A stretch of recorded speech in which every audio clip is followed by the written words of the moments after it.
देख रहे हैं दूरदर्शन किसान। कोविड-19 पर आधारित खास कार्यक्रम कोरोना से कैसे लड़ें किसान में आप सभी का स्वागत है। मैं हूं अदिति शर्मा।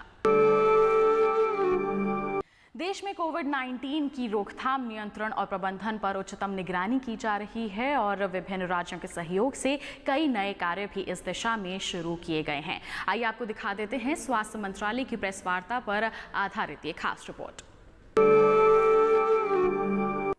आईएमसीटी ने सुझाव दिया है कि राज्य सरकार केंद्रीय सरकार की सहायता लेकर सरदार वल्लभ भाई पटेल अस्पताल में एक मल्टी डिसिप्लिनरी रिसर्च यूनिट की स्थापना करे, जहां उपकरणों की कोविड टेस्टिंग के लिए फैसिलिटीज डेवलप की जा सकती हैं। आईएमसीटी ने पाया कि लॉकडाउन का सख्ती से अनुपालन हो रहा है। पुलिस ने काफ़ी इनोवेटिव सॉल्यूशंस यूज़ किए हैं, जैसे कि ड्रोन्स, और जिससे कि सोशल डिस्टेंसिंग का उल्लंघन ना हो। उन्होंने काथवाड़ा और नरोड़ा के शेल्टर होम्स का दौरा किया। चूंकि प्रशासन ने करीब ऐसे 33 शेल्टर होम्स बनाए हैं, उन्होंने ये भी सुझाव दिया कि जितने जो श्रमिक हैं उनको इस तरह 33 शेल्टर होम्स में बांटा जाए, जिससे कि सोशल डिस्टेंसिंग अधिकतम हो पाए। यहाँ सारे शेल्टर होम्स में सुविधाएं अच्छी उपलब्ध थी और योगा और अन्य एंटरटेनमेंट की भी सुविधाएं थी। एक अनूठा उन्होंने प्रयोग पाया अहमदाबाद में। जो ग्रामीण एरिया है, वहाँ हर ग्राम पंचायत में एक ग्राम योद्धा समिति का गठन किया गया है। ग्राम योद्धा समिति में सरपंच है, विलेज हेडमैन है, हेल्थ वर्कर है, हेडमास्टर है, तलाटी इत्यादि हैं। ये समिति जो है लॉकडाउन का पालन करते हुए गांव में राशन, सब्जी, दवाइयाँ इत्यादि को डोर स्टेप पे डिलीवर करती है। इसके अलावा वो आवाजाही पे और लॉकडाउन के नियमों के पालन पर भी नजर रखती है। आईएमसीटी का सुझाव है कि इस इनिशिएटिव को बाकी राज्यों द्वारा भी अपनाया जा सकता है। आईएमसीटी ने यह भी पाया कि जो सनंद इंडस्ट्रियल बेस है, वहाँ पे फार्मा इंडस्ट्रीज चालू हैं और अब ऑटोमोबाइल यूनिट्स भी चालू हो गई हैं, जो करीब 50% क्षमता पर काम कर रही हैं और 50,000 में से करीब 30,000 मजदूर काम पर वापस आ चुके हैं। आईएमसीटी ने वरिष्ठ अधिकारियों के साथ बैठक की और अपने सारे सुझाव उनके साथ साझा किए। हमारा पूरा विश्वास है कि केंद्र और राज्य सरकारों के संगठित प्रयासों से हम कोविड-19 के विरुद्ध जो हमारा अभियान है उसमें सफल होंगे। अब तक पिछले 24 घंटे में 684 patients have been found cured, जिससे कि हमारा टोटल लोग जो क्योर हुए हैं वह संख्या 6,868 हो चुकी है। इससे हमारा रिकवरी रेट करीब 23.3% इस टाइम में समय हो गया है, जो कि एक बहुत ही प्रोग्रेसिव इंक्रीज है। मैं आप लोगों की दृष्टि में लाना चाहूँगा। आज देश में 17 ऐसे जिले हैं जहाँ पर पहले केस आए थे, लेकिन पिछले 28 दिनों से कोई नया केस रिपोर्ट नहीं हुआ है। इन जिलों में एक जिले की बढ़ोतरी हुई है, जैसे कि कल बताया था हमने आपको, और एक जिला ड्रॉप हुआ है, यानी कि 2 जिले ऐड हुए हैं और एक जिला ड्रॉप हुआ है। जो जिले ऐड हुए हैं वह है कलिम्पोंग वेस्ट बंगाल में, वायनाड केरला में, और जो जिला जहां पर एक एडिशनल केस आया है वह है लखीसराय बिहार में। इसका सीधा तात्पर्य यही है कि हमें कांस्टेंट विजिल मेंटेन रखने की आवश्यकता है। किसी भी जिले में, किसी भी स्टेट में जब हम कार्य करें तो वहां पर किसी भी तरह की रिलैक्सेशन ना हो। आज माननीय स्वास्थ्य मंत्री जी ने वीडियो कॉन्फ्रेंस के द्वारा डिपार्टमेंट ऑफ बायोटेक्नोलॉजी और उनके 18 ऑटोनोमस बॉडीज और साथ में उनसे संबंधित पीएसयूज के डायरेक्टर्स के साथ रिसर्च के बारे में समीक्षा की। उन्होंने मेक इन इंडिया के तहत antibody detection kits, real time PCR based detection kits और कोविड-19 के लिए वैक्सीन के डेवलपमेंट को फास्ट ट्रैक करने के लिए कहा। माननीय स्वास्थ्य मंत्री जी ने आज दिल्ली के लेफ्टिनेंट गवर्नर साहब, दिल्ली के स्वास्थ्य मंत्री, कॉरपोरेशन कमिश्नर्स, दिल्ली के सभी जिलों के डीएम्स और डीसीपीज, सेंट्रल और स्टेट के जितने हमारे हॉस्पिटल्स हैं उनके डायरेक्टर्स के साथ भी कोविड सर्वेलेंस के करंट स्टेटस का दिल्ली और आसपास के प्रांतों से संबंधित रिव्यू किया। स्वास्थ्य मंत्रालय ने वेरी माइल्ड या प्री सिम्टोमेटिक पेशेंट्स के लिए होम आइसोलेशन पर दिशा निर्देश जारी किए हैं, लेकिन फिर भी अगर हम दूसरे देशों के कंपैरिजन में कुछ अच्छा कर पा रहे हैं तो उसके पीछे मुख्य एफर्ट देश के लेवल पर की गई प्रोएक्टिव, प्रीएम्प्टिव और ग्रेडेड अप्रोच है। और देश का हर लेवल पर जो सिपाही के रूप में हमारे स्टेट के साथ जो कोऑर्डिनेशन रहा है वह एक बहुत एफर्ट है। और उससे भी सबसे ज्यादा धन्यवाद के पात्र हैं हमारे देश के वो नागरिक जो लॉकडाउन को स्ट्रिक्टली फॉलो कर रहे हैं और वह फ्रंटलाइन वर्कर्स जो अपनी जान जोखिम में डालकर लोगों की देखभाल कर रहे हैं। लेकिन हमें ये ध्यान रखने की जरूरत है कि हमें अपनी जो भी रिलेटिव बेटर परफॉर्मेंस है उसको मेंटेन रखना है, क्योंकि हमारे लिए आवश्यक है कि हम प्रतिदिन एक बैटल लड़ रहे हैं, प्रतिदिन एक लड़ाई लड़ रहे हैं। हमें किसी भी समय में रिलैक्स होने का कोई स्कोप नहीं है। हमारे रिस्पॉन्स में कहीं पर भी कोई ढिलाई ना आए। हम इसी मोमेंटम के साथ, इसी कॉन्फिडेंस के साथ अपने इस प्रयत्न में लगे रहें। देश का हर नागरिक सपोर्ट दे ताकि हम इस बीमारी से निजात पा सकें। धन्यवाद। इसी के साथ कार्यक्रम कोरोना से कैसे लड़ें किसान में वक्त हो चला है एक छोटी सी ब्रेक का। आप कहीं मत जाइए, जल्द ही हाजिर होंगे। बने रहिए दूरदर्शन किसान पर। जानकारी जो किसानों के लिए हो लाभकारी, समस्याओं पर पड़ेगा समाधान भारी, कृषि की हर बात का ख्याल, कब कैसे की जाए बेहतर देखभाल। जानिए विशेषज्ञों के साथ, देखिए खेत खलिहान, सोमवार से शुक्रवार सुबह 7 बजे डीडी किसान पर।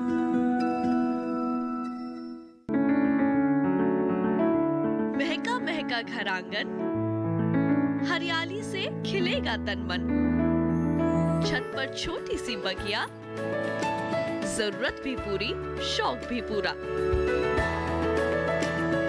देखिए छत पर बागवानी, शनिवार सुबह 9 बजे। ब्रेक के बाद दूरदर्शन किसान के खास कार्यक्रम कोरोना से कैसे लड़ें किसान में आप सभी का फिर से स्वागत है। आइए अब देखते हैं कोविड-19 पर नजर। कोरोना कोविड-19 संक्रमण दिशा निर्देश। किसानों को कोरोना बीमारी के फैलाव को रोकने के लिए कृषि कार्यों के दौरान सावधानियां और सुरक्षा उपाय। हाथों को साबुन से एक नियमित अंतराल पर धोते रहें। एक दूसरे से 3 से 4 मीटर दूरी बनाए रखें। चेहरे पर मास्क अवश्य पहनना चाहिए।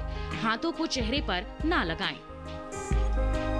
कृषि कार्यों के दौरान प्रत्येक कदम पर सामाजिक दूरी और सुरक्षा उपायों को अपनाना चाहिए। कृषि कार्य समय अंतराल पर करें। एक ही दिन में बहुत लोगों को काम पर ना लगाएं। परिचित व्यक्तियों को ही कार्य में लगाएं ताकि कृषि कार्यों के दौरान विषाणु वाहक के प्रवेश से बचा जा सके। कटाई तथा अन्य कृषि कार्यों में लगे व्यक्तियों को मास्क का उपयोग करना चाहिए। समुचित अंतराल पर साबुन से हाथ धोना चाहिए। फसलों की कटाई तथा भंडारण करते समय जूते, दस्ताने व मास्क का उपयोग करें। फसल कटाई में पहले दिन पहने कपड़ों को अच्छी तरह धोकर तथा सुखाकर ही पुनः उपयोग में लें। कटाई में उपयोग किए गए उपकरणों तथा मशीनों को अच्छे प्रकार से साफ करें। उपकरणों तथा मशीनों को बार बार ना छुएं। छूने के बाद साबुन से हाथ अवश्य धो लें। खेत में फसल काटते समय एक व्यक्ति से दूसरे के बीच कम से कम 3 से 4 मीटर की दूरी रखें। सभी के लिए पानी तथा खाने के बर्तन अलग अलग रखें। प्रयोग करने के बाद साबुन से अच्छी तरह साफ कर लें। अनाज को भंडारण में रखने से पहले भंडार घर की सफाई करें। अनाज को सुखा लें। दानों में नमी 12% से ज्यादा नहीं होनी चाहिए। भंडार घर को अच्छे से साफ कर लें। छत या दीवारों पर यदि दरारें हैं तो इन्हें भरकर ठीक कर लें। बोरियों को 5% नीम तेल के घोल से उपचारित करें। बोरियों को धूप में सुखा कर रखें जिससे कीटों के अंडे तथा लार्वा तथा अन्य बीमारियां आदि नष्ट हो जाएं।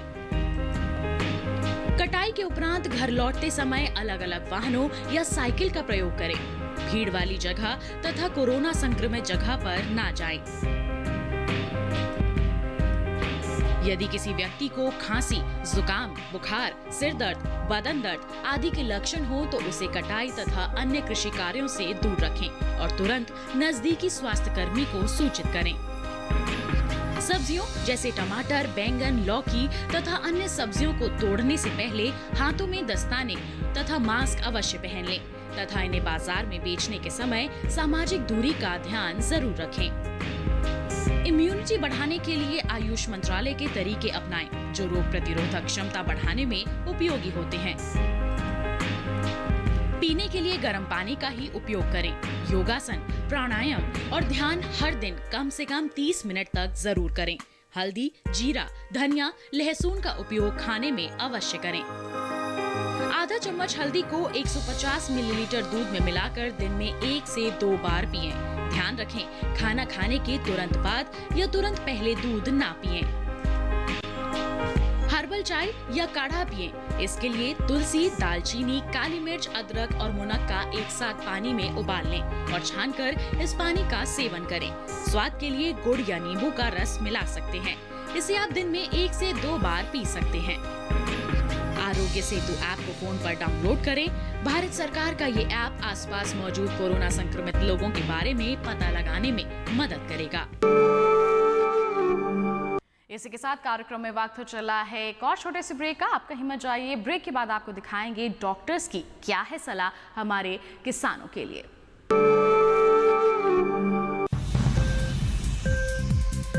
उपज के भाव ताव, आवक का हाल चाल, आयात निर्यात पर पैनी नजर, जानकारों की सटीक सलाह, सिर्फ मंडी खबर में सोमवार से शनिवार सुबह 8:05 पर।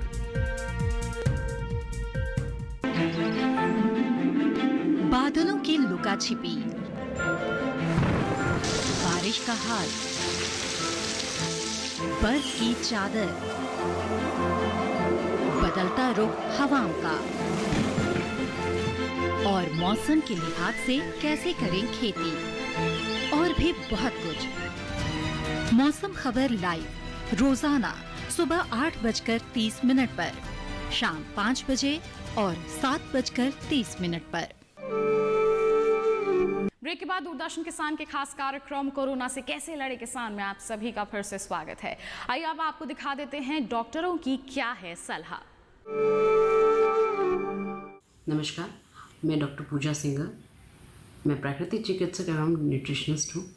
जैसा कि आप सभी जानते हैं कि कोरोना वायरस एक महामारी का रूप ले चुका है, जिसके चलते आज हम सभी अपने घरों में रह रहे हैं। घर पे रहना ही एक सबसे सटीक उपाय है ताकि हम सोशल डिस्टेंसिंग मेंटेन कर सकें और लोगों से कांटेक्ट करने से ज़्यादा बचें ताकि कोरोना वायरस फैले नहीं। बट इसके चलते हैं मुझे बहुत सारे कॉल्स आ रहे हैं कि कोरोना वायरस तो ठीक है, बट उसके अलावा हमारे घर में एक डायबिटिक पेशेंट्स है, बीपी पेशेंट्स हैं, हम उनका ध्यान कैसे रखें। सही बात है, जो पेशेंट्स डायबिटिक हैं या बीपी पेशेंट्स हैं उन लोगों का ध्यान रखना भी बहुत ज़रूरी है। कुछ टिप्स हैं, कुछ बातें हैं जो आपके ध्यान देने योग्य हैं। ज़्यादा भोजन ना करें। बहुत ज़रूरी है कि हम अपने भोजन पर ध्यान दें कि हम पूरा दिन में सिर्फ क्योंकि घर पे हैं तो खाते जा रहे हैं, बट ऐसा नहीं करना है। सबसे पहले तो हमें तला भुना नहीं खाना है। कोशिश करनी है जितना हो सके हम पौष्टिक आहार लें। ज़्यादा से ज़्यादा हम अपने खाने में फल, सब्जियाँ, नट्स ये सब ऐड ऑन करें।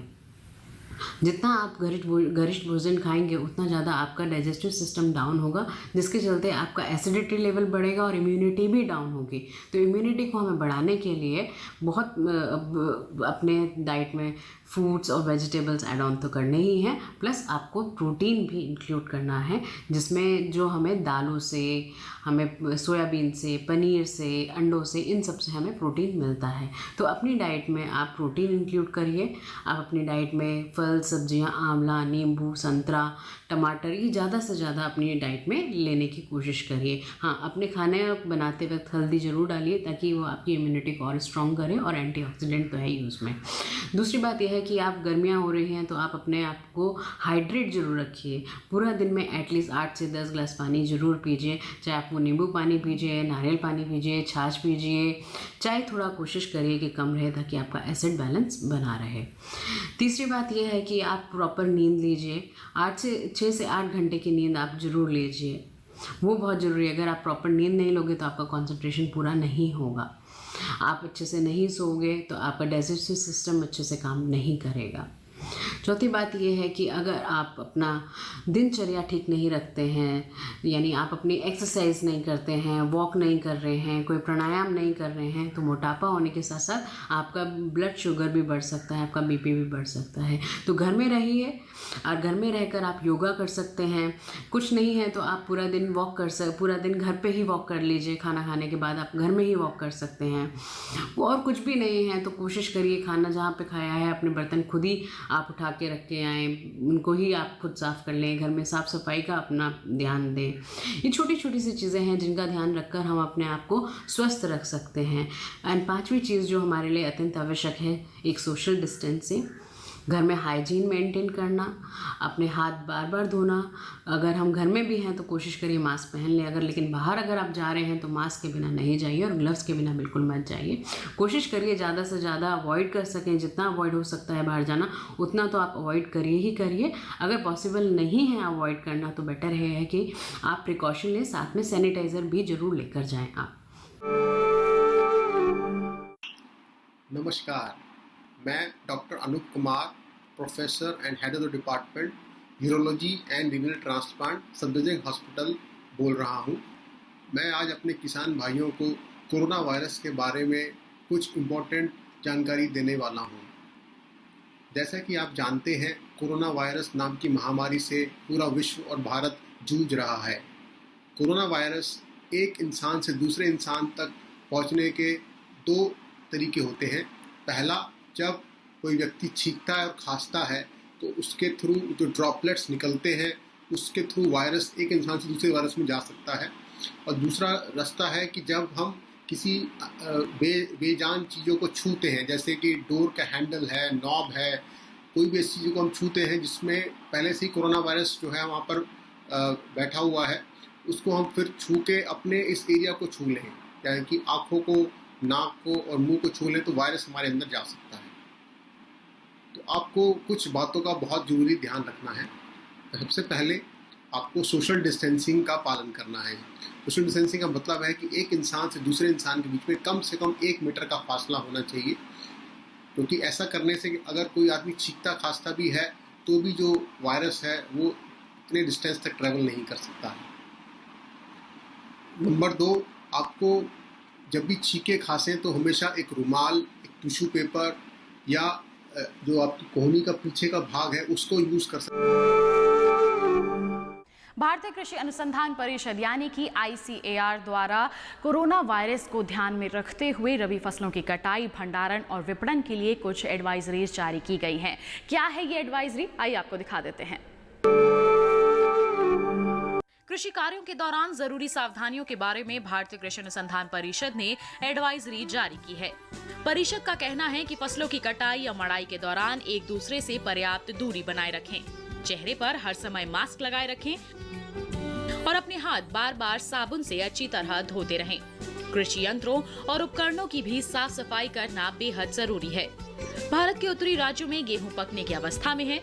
इसकी कटाई में इस्तेमाल होने वाली कंबाइन मशीन को रोक टोक के बिना कहीं भी लाया ले जाया जा सकता है, बल्कि इस मशीन को एक राज्य से दूसरे राज्य ले जाने की अनुमति भी केंद्र सरकार दे चुकी है। गेहूं के अलावा सरसों भी उत्तर भारत में रबी सीजन की महत्वपूर्ण फसल है। इसकी हाथ से कटाई और कटी फसल की मड़ाई का काम जोरों पर है। ऐसे में किसानों और श्रमिकों को साफ सफाई का खास ध्यान रखना होगा। इस समय मसूर और मक्का की कटाई जबकि मिर्च की तुड़ाई का काम जारी है, चना भी पकने को तैयार है। फसलों की कटाई या तुड़ाई के दौरान बेहतर होगा कि 4 से 5 फीट की पट्टियों में काम करें। एक पट्टी में एक ही श्रमिक काम करे। इस तरह श्रमिकों के बीच पर्याप्त दूरी बनी रहेगी। खेत में एक साथ बहुत सारे श्रमिक न लगाए जाएं, बल्कि उन्हें अलग अलग दिन या अलग अलग समय पर खेतों में भेजा जाए। जहां तक संभव हो किसी परिचित को ही खेतों में काम के लिए लगाएं। किसी अनजान व्यक्ति को काम न करने दें ताकि वे इस महामारी का कारण न बन सके। इसी तरह जहां तक संभव हो कृषि कार्य मशीनों या उपकरणों से किए जाएं, न कि हाथों से। केवल उपयुक्त व्यक्ति को ही यंत्रों को चलाने दिया जाए। यंत्रों को इस्तेमाल करने से पहले और कार्य करने के दौरान बार बार सैनिटाइज करें। खलिहानों में फसल को छोटे छोटे ढेरों में इकट्ठा करें, जिनके बीच दूरी 3 से 4 फीट हो। हर ढेर पर 1 या 2 व्यक्ति को ही काम पर लगाना चाहिए, ताकि भीड़ इकट्ठी ना हो। कटी मक्का और खुदी हुई मूंगफली की मड़ाई के लिए लगाई गई मशीनों की उचित साफ सफाई रखें। मशीनों या उनके पुर्जों को छूने के बाद साबुन से हाथ जरूर धोएं।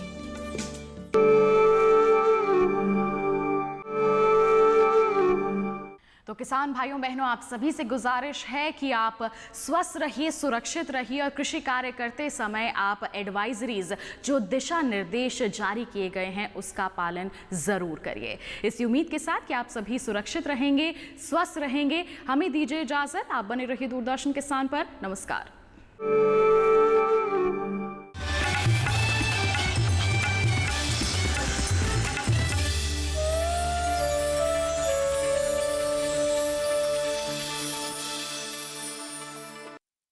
दुनिया में कई काम